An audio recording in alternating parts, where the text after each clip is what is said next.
এবং এটা কি সত্যি সংকট যতখানি তার চেয়ে অতিরঞ্জিত করা হচ্ছে কিনা? ধন্যবাদ।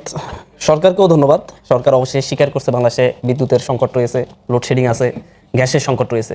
অথচ ঠিক এই অল্প কিছুদিন আগে আমরা লাস্ট সংসদের যে দ্বিতীয় অধিবেশন আমরা বারবার লোডশেডিং, গ্যাস বিদ্যুতের সংকটের কথা বললে বারবার আমাদের মন্ত্রী, যিনি জ্বালানি ও খনিজ মন্ত্রী, যিনি বিদ্যুৎ মন্ত্রী, উনি বারবার অস্বীকার করেছেন। উনি বারংবার বলেছেন যে এটা কোনো লোডশেডিং না, কোনো সংকট নেই দেশে, আমরা এটা অতিরঞ্জিত করা হয়েছে। উনি এই যে অস্বীকার করার যে নেশা বারবার, এটাই এখন দেশের এই সংকট তৈরি করেছে। বারবার আমরা দাঁড়িয়ে বলেছি আপনি সংকট স্বীকার করেন, সবাই মিলে কীভাবে আমরা মোকাবেলা করবো সেভাবে আমরা আলোচনা করি, সরকারি দল বিরোধী দল একসাথে বসি, এটা জাতীয় সমস্যা। কিন্তু ওনারা সেই সুযোগটা দেন নাই এবং করেন নাই। এর আগেও যখন আরেকবার এই ধরনের সংকট তৈরি হয়েছিল, তখন পরবর্তীতে একটা পর্যায়ে এসে সরকারি দল বিরোধী দল বসার পরে আস্তে আস্তে এটা সমাধান হয়েছে। তো আজকে এসে ধরুন যখন কোনো কিছু ব্যর্থতাই পর্যবেসিত হয়, তখন দায় দিয়ে যাও, নাচতে না জানলে উঠান বাঁকা। আমরা এই কথাটা বারবার শুনি। দুইটা কথাই মোটা দাগে বলছে, প্রাকৃতিক দুর্যোগ, বঙ্গোপসাগর উত্তাল ঢেউ, যার কারণে আমরা খালাস করতে পারতেছি না। আরেকটা বক্তব্য হচ্ছে বিগত সরকারগুলো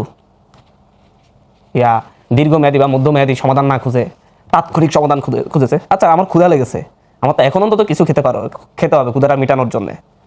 আমি যদি বলি 2 দিন পরে চাল আসবে, আমি তারপর চাল সরবরাহ ঠিক থাকবে, আমি নিয়মিত খাবো, এখন আপাতত খাওয়া বন্ধ রাখি, এটা তো হবে না। ঠিক একইভাবে দেশের বাণিজ্যের জন্য, ব্যবসার জন্য, বিনিয়োগের জন্য, অর্থনীতির জন্য এবং মানুষের চিকিৎসার জন্য, সব কিছুর জন্য যেই জ্বালানিটা অপরিহার্য, বিদ্যুৎ অপরিহার্য, সেটা আপনি আগে তো একটা তাৎক্ষণিক সমাধান দিয়ে তারপর মধ্যমেয়াদী দীর্ঘমেয়াদী সমাধানের দিকে আগাইতে হবে। একসাথে চলতে হবে, একই সরলরেখায় চলতে হবে।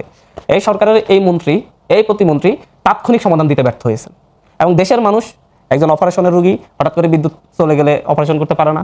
একজন সিএনজি চালক, সে যদি আজকে গ্যাস না পায়, তার সংসার যে আজকে যে সে 700 টাকা ইনকাম করে বাড়িতে চাল নিয়ে যেত, তার মায়ের জন্য ওষুধ নিয়ে যেত, তার বাচ্চার জন্য একটা কলম নিয়ে যেত, বই খাতা নিয়ে যেত, সেটা তো সে পারছে না। লাইনের পর লাইন, তার দিনের মধ্যে তার 10-12 ঘন্টা সে সিএনজি চালাই, তার সিএনজির গ্যাস নেওয়ার জন্য একবার যদি তাকে 8 ঘন্টা দাঁড়ায় থাকতে হয়, তাহলে তার সংসার কীভাবে চলে? লক্ষ লক্ষ মানুষ কীভাবে কি কঠিন পরিস্থিতির দিন অতিবাদ করতেছে, এটা ওনারা বুঝবেন না। এই যে বিএনপির সাথে মনে হয় যেন বিএনপি সরকারের সাথে একটা বিদ্যুৎ জ্বালানির একটা মনে যেন শত্রুতা রয়েছে, দীর্ঘমেয়াদী শত্রুতা।